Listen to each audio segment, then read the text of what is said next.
that is the hardest moment right there, is to go from the victim to what am I going to do with it, and to use it as a vertical mindset. I say that own your story or your story will own you. And if you've got depression, typically it's the story of the past that's owning you. Anxiety is the story of the future. So if you can drop into owning the story of right now, of just right now. And I loved living in Hawaii because they've got such beautiful things in their culture. 2 parts. One is your now. It's your gut. It's your deeper inner knowing. And if I just did this with a group of girls yesterday, in 30 seconds, I literally had them put their hand on their belly, close their eyes, drop in, say, what do I need right now? What do I want right now? Just getting even a one-word answer. What do I want? And then what is my very next move?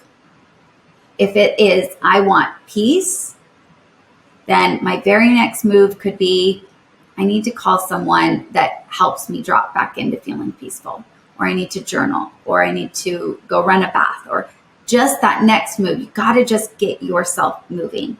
But we got to drop in first of what we want, because typically we're out there trying to figure out what everyone else wants of us and fulfilling that. And that's where the disconnect can happen.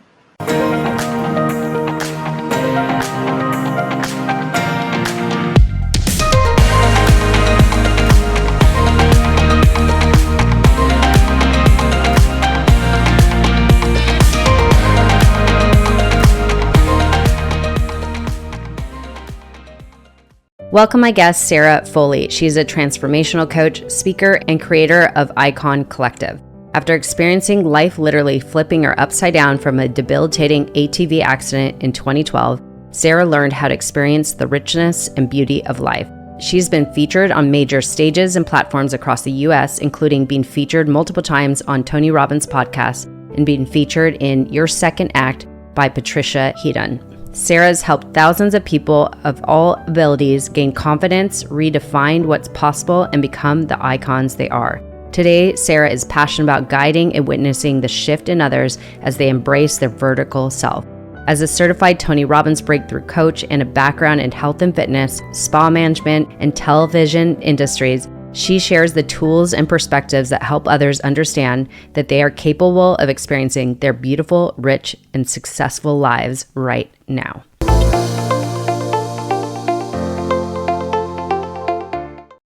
All right, I am freaking so excited to welcome on the brightest light in the room, Sarah Foley. I am just so honored to share the space with you. When I met you initially at a mutual friends event, I, of course, just noticed you right away. And I honestly noticed you because you literally shine so bright. You're always smiling. You're wearing bright colors. You just exude confidence. And I was just so, I just felt you were so magnetic. And so when I also then saw you at a previous event that we both went to and spoke at called Align Limitless.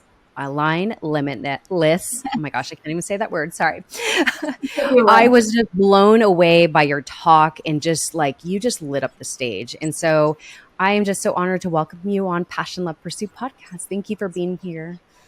Thank you so much. And like attracts like. So we are both women that just light up the world. And it's really special when we can step into that. So thank you for honoring that in me. And I want to honor the same in you. Pretty awesome. Thank you. I received that and I so appreciate your words. So I know, most importantly, we need to start off with your story. And I know you've probably reiterated the same thing over and over in all your stages and all your interviews, but I know it is a powerful story that has led you to where you are today and how you've transformed as a woman. So if we could start back in that moment that changed your life and the trajectory and led you to where you are today. Yeah, well, and it's kind of hard to know which moment changed my life the most because, life circumstance really flipped me upside down. So 10 years ago, I was out on 4-wheelers with my boyfriend and we were out on just an easy breezy dirt road and it was just nothing crazy. But as fate would have it, he had gone on up ahead to make sure that the path continued to be clear kind of on the other side of this hill, I guess you will. And what I didn't know is that the other guy that we were with was, waving me up, saying, "You're good, come on up." So as I went up, Sean was coming back down, my boyfriend, to come and grab me and let me know that it was safe. So as we both came around the bend, I panicked, and my intuition said, "Get off the trail." And I jerked the handlebars, hit a ditch, and went flipping through the air. The machine landed on me multiple times. It broke quite a few bones, all my ribs, my clavicle, and my back. It didn't affect any of my organs, which lucky for me, but it did compress my spinal cord. And so right away it was instant paralysis. I couldn't feel my legs. I couldn't move my legs. And the adrenaline and the shock really gets you. So I didn't really even comprehend what was going on. So Life Flight came and took them about an hour and a half. As you can imagine, Sean, my boyfriend, was very distraught. Watching it happen, feeling the pain of feeling that guilt that he may have caused it. And there was just so many layers that needed healing. So Life Flight took me away. And when I woke up the next morning, 10 hours later, I had already gotten out of surgery. So things happened really quickly. And, the flip happened really quickly. And even that morning, we had gone on a hike, and I had talked about how perfect my life was at that point. And I was so happy, and everything was going, to plan, if you will. Who knows what the plan is anymore, but everything was just going so well. And when I woke up, it was just this crazy identity crisis, really. And my method of coping initially was denial. And I know that there's a lot of people out there that it's just like, I just want to pretend like it didn't happen. I just want to go back to life and just try to get back to my perfect life and the way things were. And that's what I did. But, as they say, depression is simply depressed emotions. It's us not dealing with what's going on. And so I got to a place of feeling really depressed. I would contemplate all the time how to take my own life. I just did not understand how I could ever be me again, or happy, or just content. And about four years later, I think this is the moment that really changed the trajectory. Because when I got injured, I, like a lot of people, had a really negative view of what disability was. I called it all the uns of life: unattractive, unhealthy, happy, all the uns, unemployed, unsuccessful, all these things. And I didn't understand how you could be both happy in a wheelchair, like healthy, like it just didn't comprehend in my head. And I had this moment where I saw myself in a full length mirror and saw that I'd literally become everything that I didn't want to be. And that was the moment that, they say pain is our biggest driver. It's not so much what we want, but it's what we want to avoid. And that pain was so brutal that I just said, I got to do something. And I got a trainer. You and I have a mutual friend, Jake Caveron. He ended up being my personal trainer out in Maui. And that's where things really started to change. And we would geek out on personal development while we would train. I got really fit. I started going to therapy. I started going to a support group. I started going to dance classes. I started going to Tony Robbins events. Like, I just got myself into a gazillion new rooms that just forced me and expanded me to grow and just experience new ways of thinking. And it really became clear that this could mean whatever I wanted it to mean. I got to decide. And I started to play this what if game. And I do it even still today, even with my little boy. And I do it with just kind of life, like, what if it meant something else? What if I could play with this meaning a little differently? What if, and I would just kind of play with what if it could mean something different than it does? And that's really where things opened up. So that's the story of where I kind of went through my own healing of it.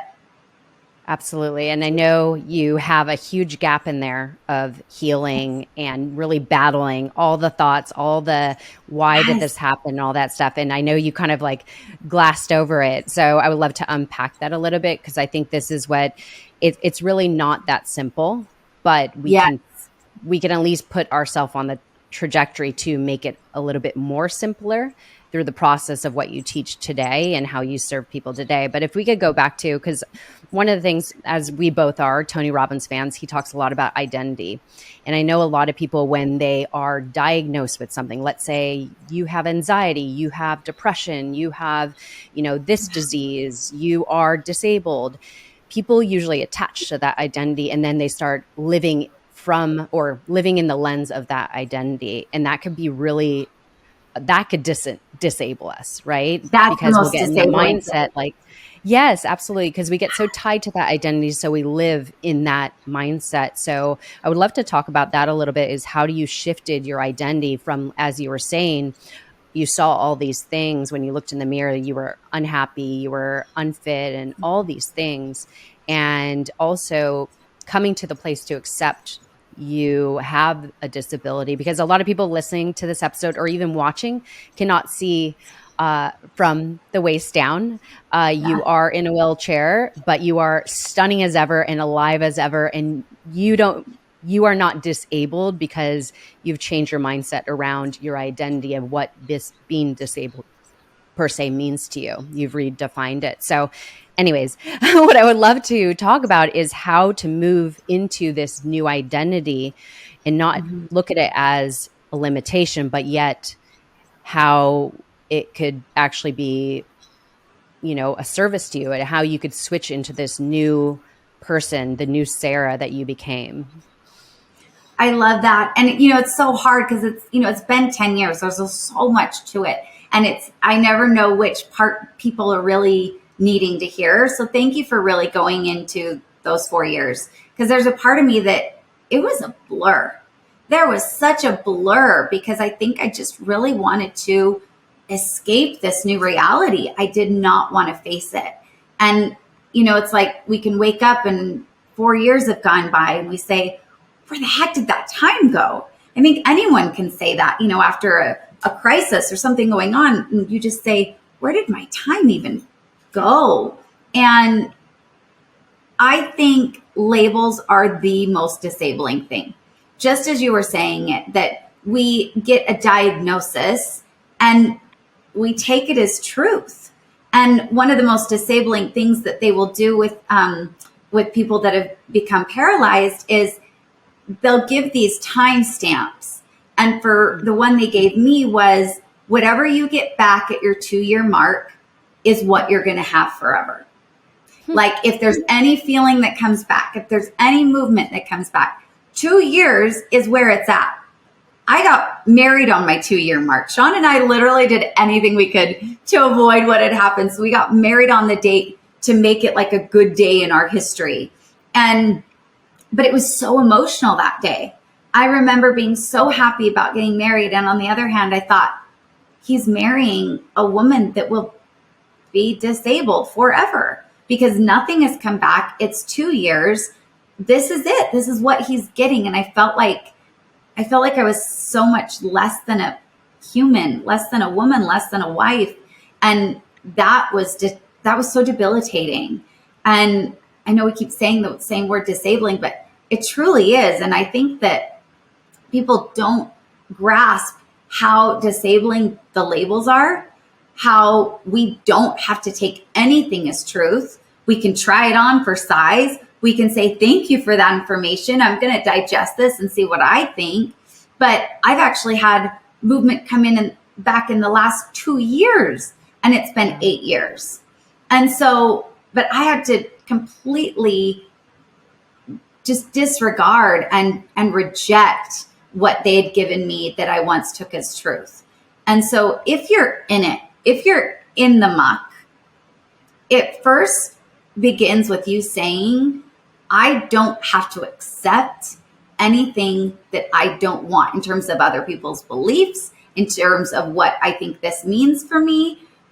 We've got these global beliefs around it, right? So when someone gets a cancer diagnosis, they already had a belief of what cancer meant, right? If someone's overcome it, they've got, oh, I can overcome this. Or they've seen nothing but tragedy. They say, I'm destined for tragedy. So we've got these global beliefs that really kind of put us in a bucket. And what I thought was acceptance was liking my circumstances. And that's not it at all. Acceptance was me accepting the fact this is where I'm starting right now, in this moment. This is where I'm at. And I had wanted so bad to just go back to that date and change it. And there was nothing I could do to change what had happened. I was in resistance of that. And I thought that if I accepted this, then that was going to give my body the message that it didn't need to start working again. And so when I realized that acceptance simply meant this is where I am, I get to do with this moment whatever I want, and I get to make this mean whatever I want. I had a really beautiful, I called her my medicine woman in Maui, and more healing happened in her four walls. She's technically a therapist, but I call her a medicine woman. And so much healing happened in those four walls. And every time I would come into her office asking for a solution to whatever's going on in my life, right? I need help with this. I need help with this. And waiting for someone else to tell me what to do so I could do it perfectly. Like, perfectionists out there, I know you know what I mean. And she would just completely turn it on to me. She'd say, go inward. You have that answer. You get to decide what to do with that. I'm not here to decide. I'm here to guide you back to you. And so when I started going inward and getting guided back to my voice, it was when that voice started saying, this is a gift. Like, there is bigger things in store with this. This is also comes with a responsibility. Like, you have talents, and skills, and passions in you. You've got beauty you can use. You've got your mindset you can use. You've got wisdom. You've got everything that you can use to make disability something completely different. That was the message I kept getting, was that you've been gifted this. And every time I tried to put that away because it felt too big, or I didn't want to do it, or I was throwing a tantrum, that voice would just start to get louder. And to the point where it was just like, start listening, start tuning in. You've already got all the answers. And so those 4 years were so hard because I was trying to live for September 21st instead of the date that I got injured, right? I was trying to go back to the day before.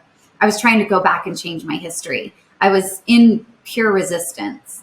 And those days were a blur and emotional and hard and full of so much pain because I had zero acceptance that this was where I was starting.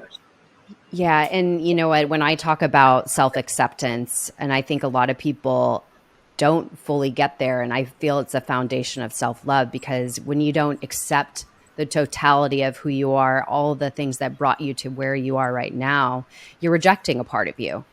Like, you are literally, part of you is rejecting yourself. And so I think that's such a key, important thing to get to, but there is a process to getting it to acceptance, but we'll talk about that in a second. But the other thing is that self-forgiveness. I think a lot of people, or not only self-forgiveness, but also forgiving others. But I think the thing that usually weighs us down the most is not forgiving ourselves. So first, I want to talk about the self-acceptance, because you mentioned earlier about the grieving. And there is a lot of people that don't fully grieve, allow themselves to grieve that what happened, whatever setback they had. It doesn't have to be, as severe of an injury as yourself, but it could be any setback in life, is like fully grieving what has happened. A lot of people suppress it, repress it, and like stuff it down. And so how did you move into full grief? Or did you at one point just really, it sounded like you at one point suppressed it and tried to push it away instead of fully.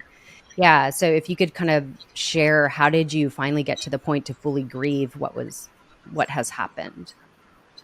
Well, I used to think that there was a finish line with grief, that there would be one day I'd be done. And the therapist I referred to before, she does a kind of therapy called IFS. It's internal family system. So it's the parts work. It's the parts of us, not our immediate family, but the family within us. And I remember just one day being so pissed off. I was so angry, and I was just like, when am I going to be done? Like, when am I going to be over this? And she just looked at me with such compassion and so much love. And she just said, there's a part of you that may never be over it, and that's okay. And so I actually released the feeling of having to be finally grieved and done. And I allowed it to sort of flow through me. And I think that the thought that I needed to be done meant that there was something wrong with me because I wasn't there yet. And when I really flipped that, and there's that part of me that is still sad. Like the other night, I went out to this gorgeous, like, Galentine's gala. I was so dressed up. I had this cool, really cool, beautiful dress. I felt on fire. I was with some new friends. I actually went with Tiffany Peterson, who I've looked up to her for years. And now to call her a friend just feels almost surreal sometimes. And we had this great night. And at the end of the night, we're going back to the car. We'd all drove it together. We're going back to the car, and it's dark. And I hit a little lip in the sidewalk with my wheelchair, and I go flying. And I fell out of my chair. And my butt was up in the air, like my dress went up. And I was mortified. I was so embarrassed, and the tears never stop in those moments. Like, I can't help them. Those are moments that I still have to grieve. And, Tiffany's like picking me up, and they're scooping me up, and they're like, we'll just handle it. And I just allowed myself, and they allowed it. They said, what do you need? Do you just need, And I was like, I just need to kind of let these tears out for a sec. And I did. And so there's a part of me, and then I got to go home, and I got to just like love on that part of me and say it's okay. And the parts work, you actually like have these conversations with the parts of you. And there's that part of me that still is so sad and still gets really embarrassed. And it's like choking me up a little bit right now. Like, there's that part of me that still needs so much love. And she doesn't need a finish line. She just needs to be told and seen and let known that it is okay to be sad about it when that sadness comes up. But it's not okay for that sadness to consume you and prevent you from embracing and loving your life. The two can coexist. There can be parts of me that are still sad, and there's a huge part of me that is just high on life. So for me, and I don't know if that's, the answer you're looking for, but that's what grief has been for me. No, I think that's so beautiful that you share that, because I think it's grief looks different for everybody. And yes. I know one of my biggest grieving moments, or when I first experienced the process of grieving, was when my dog passed over a year ago. And I remember going through the waves, and like, I would think I was done and I was handling myself well and not crying as often. And then finally, like, months later, again, it came up again. And it's like, it goes in waves. And sometimes, you find as time goes, you'll become more peaceful with it and more in acceptance. But when we suppress it and not allow ourselves to cry and not allow ourselves to move through it, I think that's when the pain will continue to rise in all cases. It's like, it's almost like hitting, a wound that's been open and it's never healed, So, but I love that you share that, there's still, you have to continue to love on you in the experience when you do move through something that brings that pain up again. So it's just loving you and accepting you in all the experience, right? And I think the more people suppress it, that's when the more problems arise. So I just want people to hear from you that everything you feel and everything you experience and all the tears and hard times you go through, it is all normal. And you should just allow yourself to feel it and not suppress it and push it away, because that is part of you, every experience that you've lived through. And so can we talk about forgiveness a bit? Because I know you shared on stage when I heard you speak recently, the story of when you came to the realization that you hadn't fully forgiven. And I think a lot of people listening to this, if they were to reflect on some parts of their life where they've had maybe somebody do something wrong to them, or they have been hurt in some capacity, whether it be abuse or just heartbreak, they haven't fully forgiven that person, but most importantly, they haven't forgiven themselves for the part they played in their life. Mm-hmm. And that really, really is like you're holding onto a backpack of rocks that you're never letting go of. And so I would love if you could share your realization when you came to that point that you hadn't fully forgiven your partner and then possibly yourself. Yeah. Well, it kind of came in a couple waves. The first, living in Hawaii, I got to really learn this practice called Ho'oponopono. And the practice I started learning about it, and then I ended up going to a Tony Robbins event where he also did a meditation on it. And it was during this meditation that I got this, I'll never forget it. I got this visual of Sean, my boyfriend, who ended up being my husband and now my son's father. We're no longer together, but we're the dearest friends. And I remember it was black all around him, and there was almost like this kind of spotlight on him. And he was standing there, and oh my gosh, I haven't thought about this for so long. He was, his head was just so low, and he was just so sad, and the guilt that he had for what had happened was just all consuming. And being married and holding blame towards him. The funny thing about the way I handled it was that you never would have seen that I was blaming him. I had smiles on my face, just kind of went through the motions of life. But anytime something would go wrong, in my mind, I would say, well, if you hadn't put me in this chair, that's kind of the thought process. Like it was all his fault for putting me in this chair. So I had this anger towards him, and, our thoughts become our feelings, and feelings become actions, and I was not wife of the year for it by any means. And so I realized in that moment, like how much he was holding and how much I was throwing at him. Like he was already holding it, and then I'm there throwing the rocks out of my backpack at him. And just this pain that he was holding, and also this innocence, for lack of a better word, about him, of just like, he tried so hard in that moment to keep me safe, and it didn't go to plan. So I had just this really profound experience of just seeing that in that visual. And then, as fate would have it, about 2 months later, I got asked to be a guest on the Mel Robbins show, and the theme was forgiveness.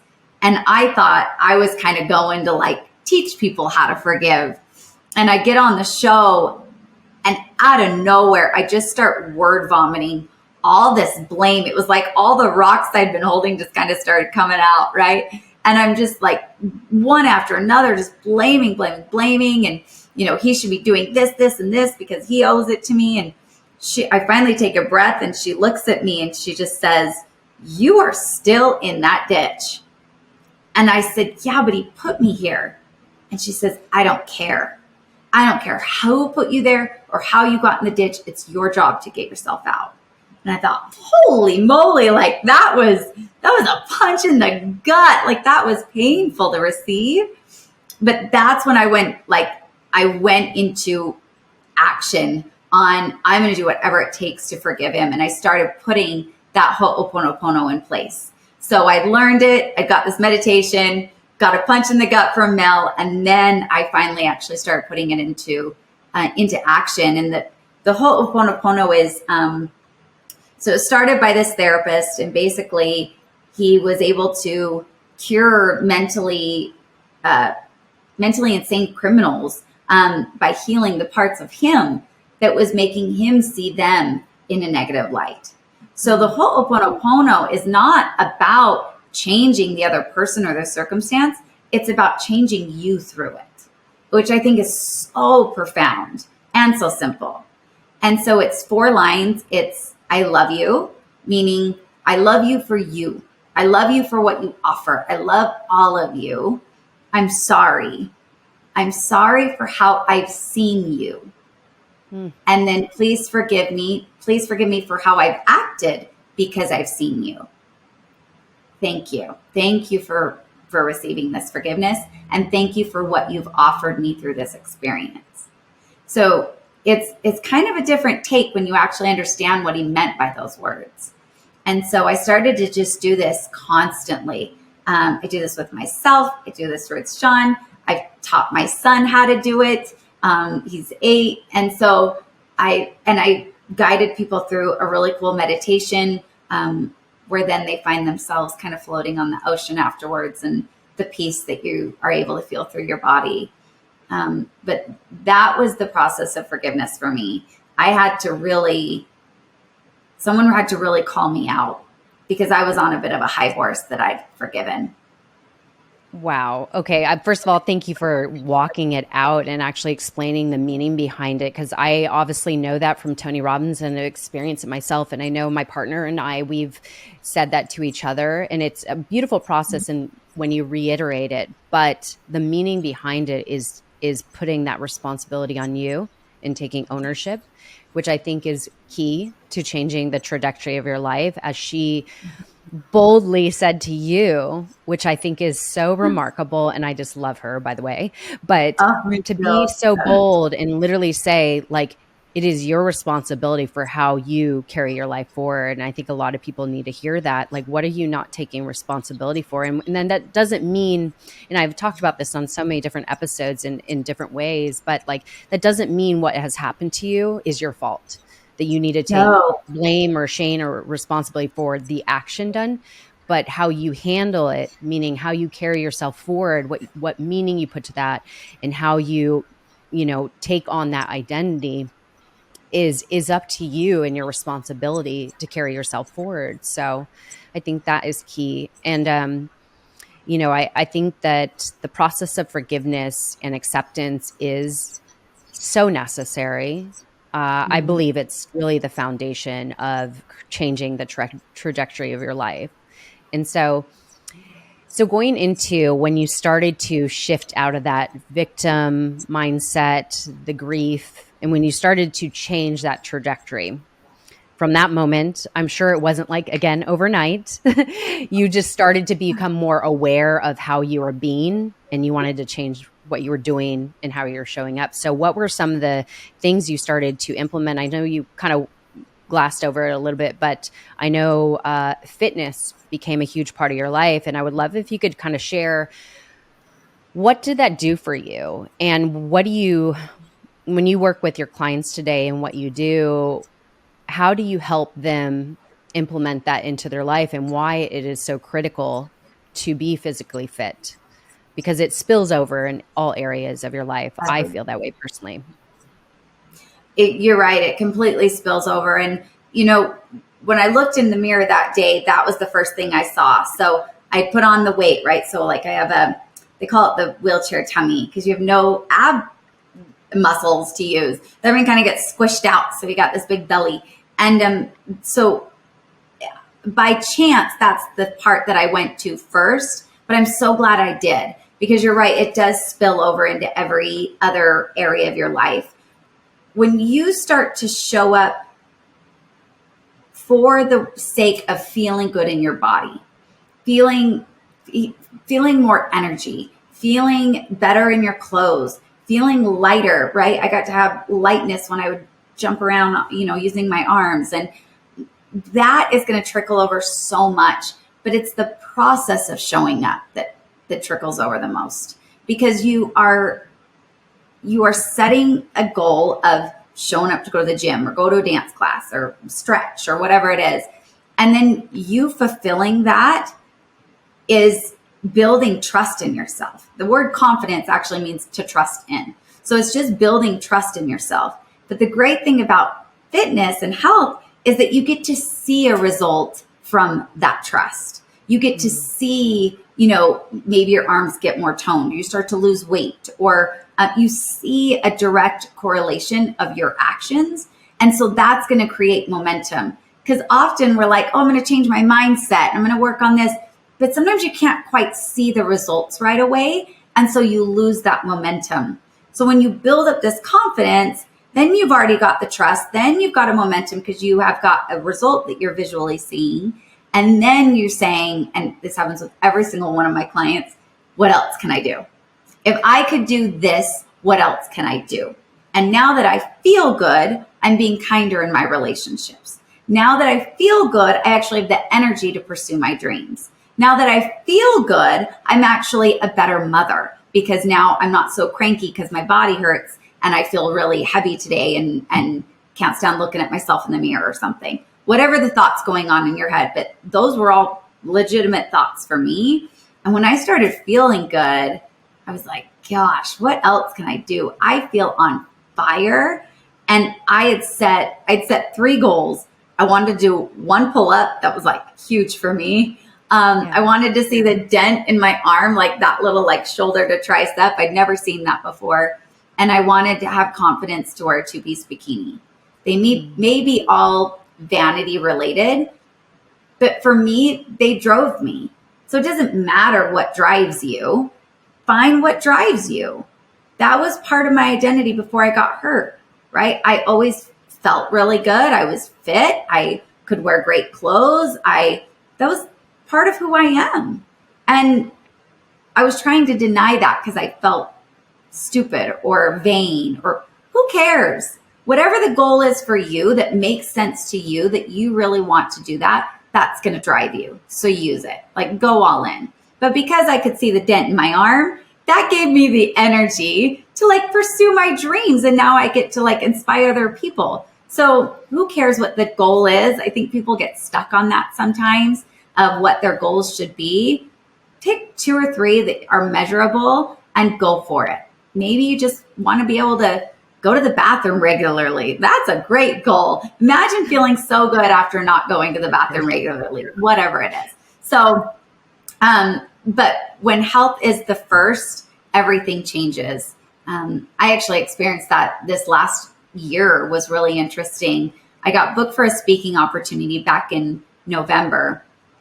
And the person that booked me had really, really high standards. And I put so much stress on making sure that talk was cream of the crop.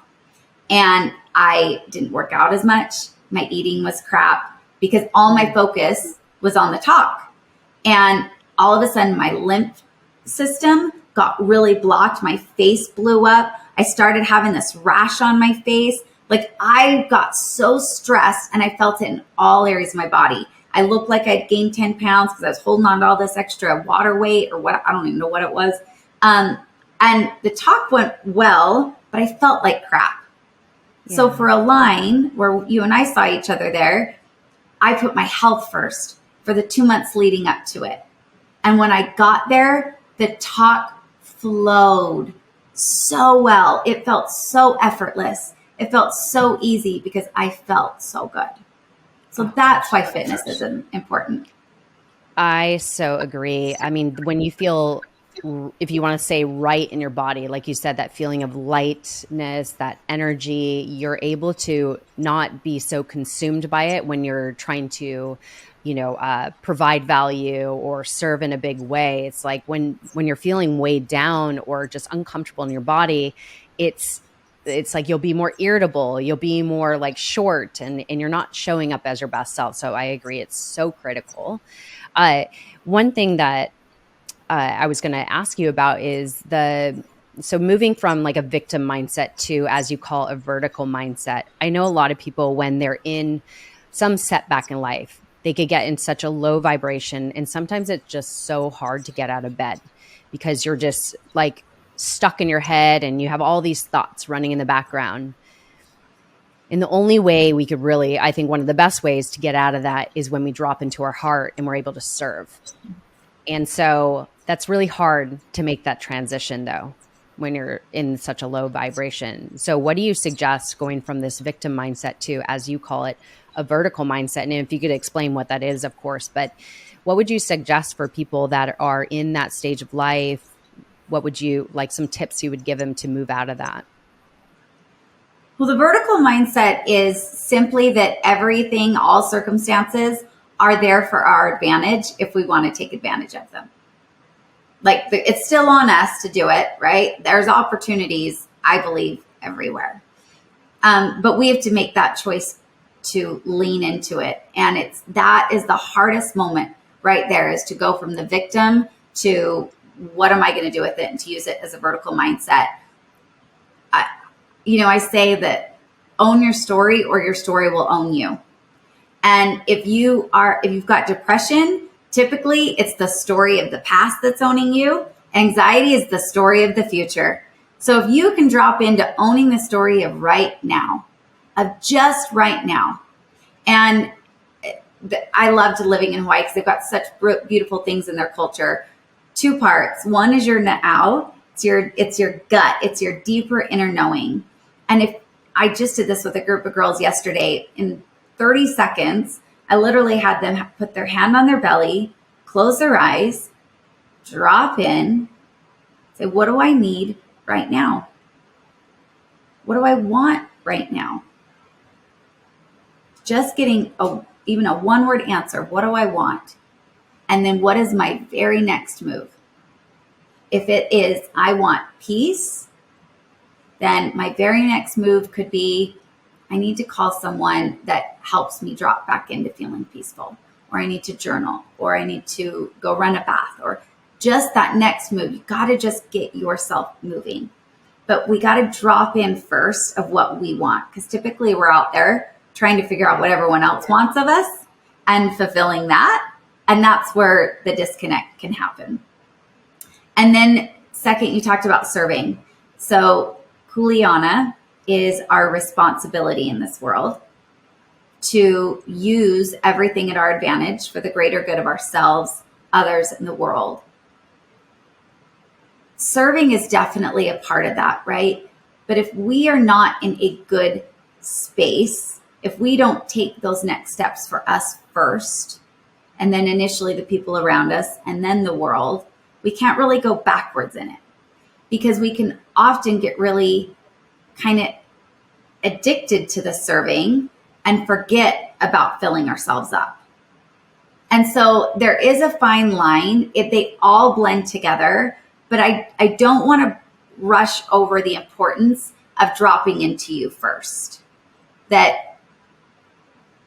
And then progressively, as you take those steps, service will absolutely be in there. I just know it, because when you feel good, the people around you in your life feel good. You want to know what else you can do, because at the end of the day, we all want to matter. We all want to know that we mattered. Yeah. So, and one thing I would want to, before I forget this, for anybody that is either a parent or a partner and has somebody that has, and I hate to use the word disability, but it could be anything from depression, anxiety, OCD, it could be anything, or, disabled, they don't have, function of their arms or their legs or whatnot.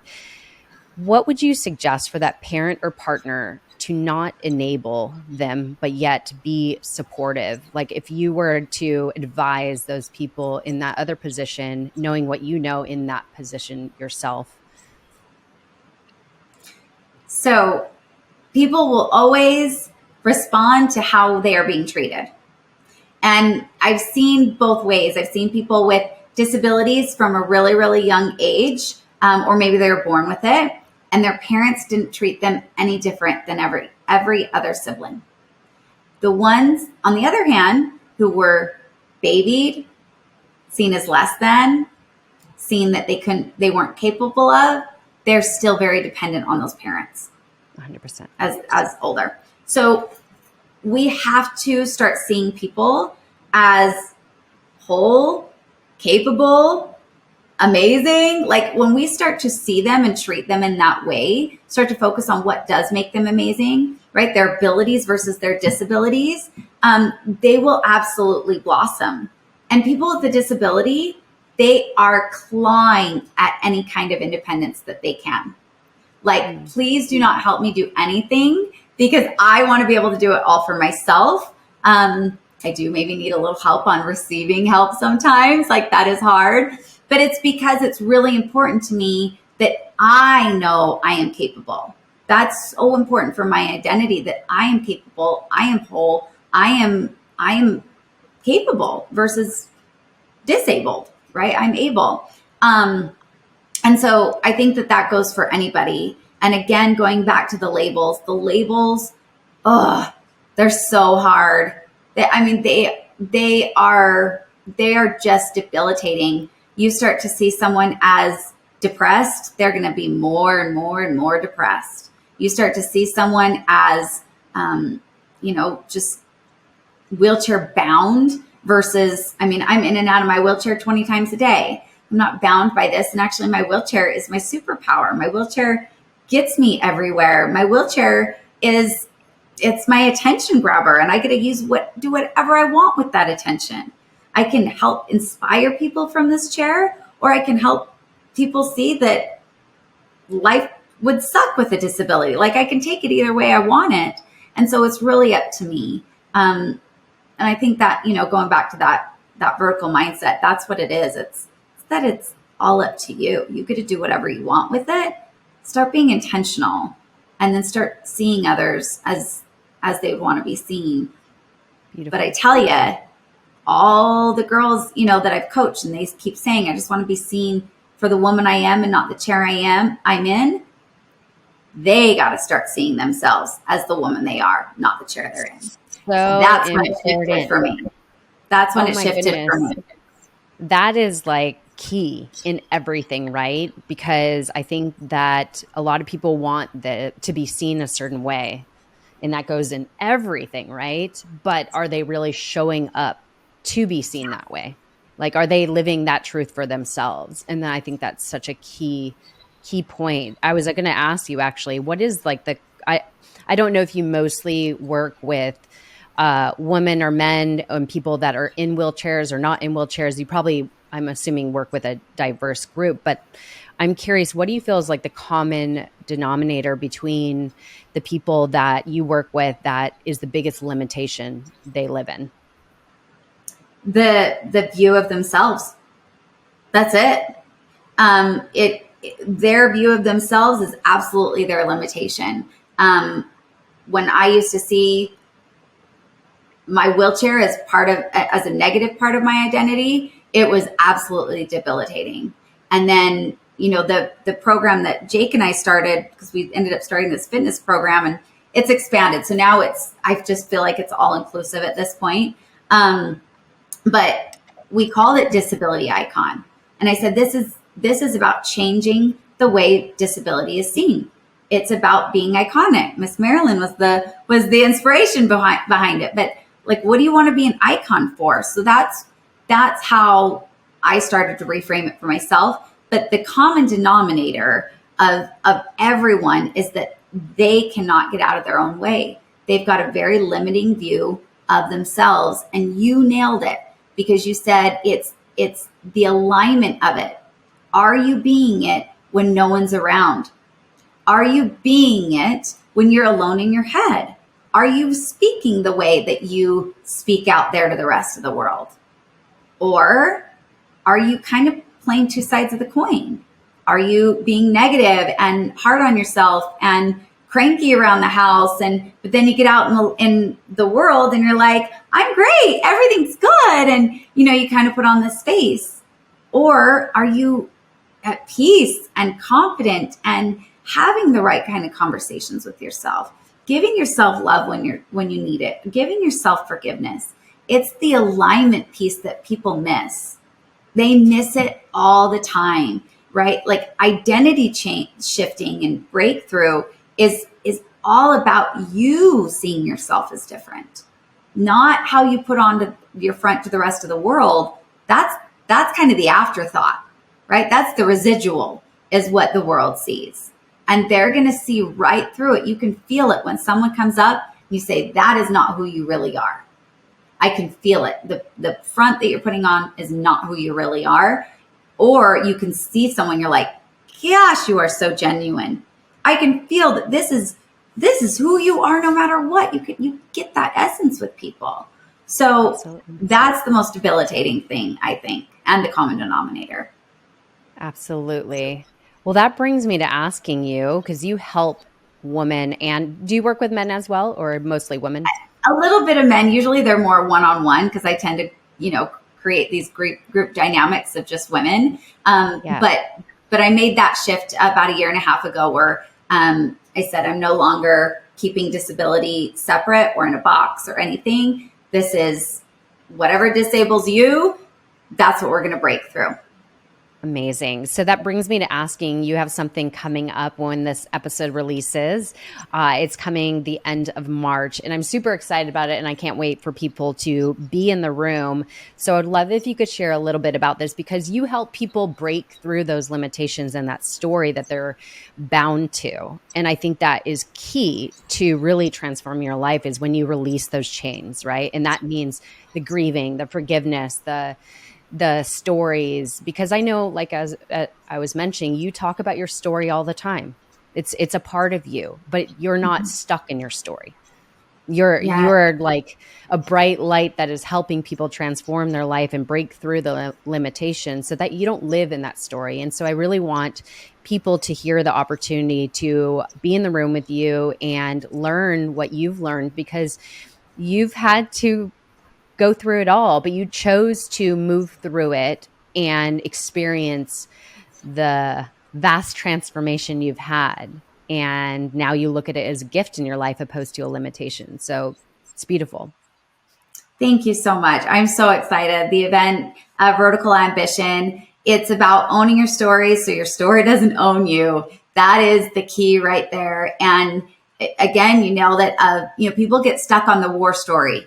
They get stuck on telling the scene of the crime over and over and over again, right? And so even like with my accident, it's like, I know I got to get it in there because otherwise people are going to be like, how the heck did you get in the chair? What's going on? So I got to include it, but I made it a point that that's not going to be the biggest thing that ever happened to me. How am I going to use that for something bigger? That's my goal. And so I started to own my story. I took hold of it and I got to keep writing it. Whereas people get stuck in the loop. So if you're stuck in the loop, or maybe you're kind of finding yourself out of the loop, but now what do you do with it? Or maybe you already know what to do with it. Now you want help on how to speak it and help others. That's literally all three pieces that we're going to cover at Vertical Ambition, is owning the story for yourself, others, and the world. Like, it's the Kuleana right there. And I'm a huge advocate of getting in the room.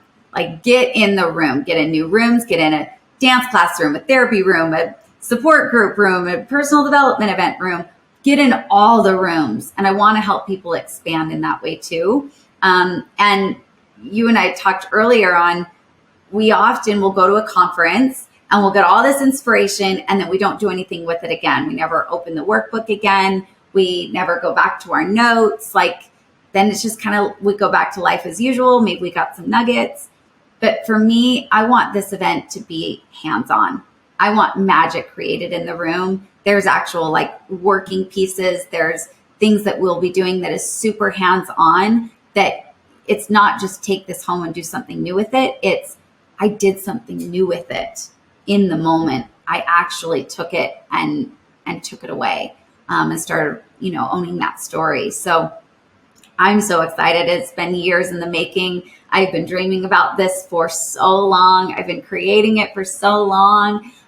It's just going to be, I truly believe, an unforgettable and a breakthrough experience for a lot of people. And what's the date of it? March 25th. And it's in South Jordan, Utah. Yep, just south of Salt Lake. So you'll fly into Salt Lake Airport if you need to fly. If you need help finding hotels, I've got all that information as well. There is a VIP pre-event the night before, but I think we may have just sold out. So try and get tickets. You never know, by the time this airs, might have added a couple extra. But the event is all day. So block from 9 to 9, like get the sitter, block the day, get it off your schedule so that you can be there with your full heart, ready to get iconic and vertical. Amazing. So I'll plug everything in the show notes, and we might have a special discount as well that Sarah will be offering. So yes, definitely check that out, at least, and share it with friends, of course, to get in the room, because when you have another person with you, you are usually more accountable and you do the work and you're more engaged. So I suggest share it with your friends, because you want your friends to do well in life as well. So get them in the room, spread the word, and of course, even share this episode. But this has been so phenomenal. And I know you really help people on building their new identity and becoming their iconic self. And so that's another aspect, but really I wanted to get people to at least get their juices flowing and how to transform their story that they're living in so that they could step into a new reality. And you serve in so many different ways. So of course I will plug your website in the show notes. And what's your best place you live on social media that people could find you? Yes, Instagram. I love Instagram, but I'm vertical blonde across the board. So Instagram, YouTube, website, everything is vertical blonde. So that's an easy one to find. So yeah, I'd love to hear from you guys, and anyone that's listening, I would just love to hear from you. DMs or comments or anything. Let me know how this helped change your own story. That just does wonders for my soul. Lets me know that I'm on the right track. So beautiful. So beautiful. Okay. So I want to ask you the closing question. I always ask my guests, if you were to share a piece of wisdom, a life lesson you've learned along your journey, your vast journey, and there was one piece of wisdom you would want to share that you just feel everybody needs to hear right now, what would that piece of wisdom be and why? All of the answers are already inside of you. You already know exactly what to do. You know exactly what you need. You know exactly what you want. Use the inner knowing in your gut, in your now, to do the talking, and to use your brain to help get strategic on how to make it happen versus talking you out of it. Ask how versus why not, or why me. Don't get stuck in the why. You get to decide why. Oh, so love that. And so absolutely agree. That's one of my biggest piece of lessons I've learned along my vast journey is just everything I need is in me. I just really need to tap in and find it within my soul and just, always continue to connect to that. So that's so beautifully said. So thank you, Sarah, for that. And thank you for just everything you shared today. I mean, through your own journey. And I know that some people might say how do I relate to Sarah? But it really is about we've all had setbacks in life and we get so held back by those limitations, and those limitations we honestly put on ourselves sometimes. But it could also be other limitations, as we were talking about, like the diagnoses and all the things, but that no longer needs to be the truth. And so I think this conversation is so powerful, and you are so powerful. I absolutely adore you. And I just can't wait to see you soar and be on more stages and make the massive impact I know you are just starting to make. But I so appreciate you. So thank you.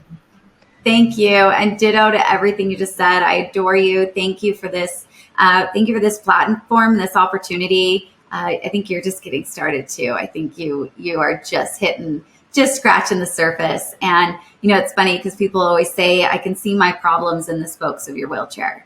I can see what it looks like to overcome a problem. So I think that I'll leave with this, that any room you go into, every single freaking room, the common denominator is pain. Every single person in there has endured the greatest pain to them. Our pain is relative as well. We cannot compare pains. But what's not common is the overcoming of it, is the thriving through it, is the using it to your advantage. So that's where the choice gets to get made. So beautiful said. So beautifully said. What makes me just comment back to that is so many of us feel like we're alone in our story, that nobody could understand. Nobody could understand this pain. Like, we always feel that way. But the truth is that somebody's going to relate to it. And the best thing you could do is share your story, share your vulnerability, share your heart, share your pain, because that's how people build empathy and compassion for one another, by you being vulnerable. And so I just thank you for sharing your story, because I believe so many will be able to now, when they felt so alone, they see you and they hear your story. They're like, she gets me. Like, it's so powerful. And so I love that, what you just shared. And I just welcome everybody to, embrace the discomfort of being vulnerable, because that's how you really create compassion and empathy for others, and to receive it as well. So thank you. Yeah. Lean in, baby. Lean into it. Absolutely. So good. Thank you, Sarah. I appreciate you.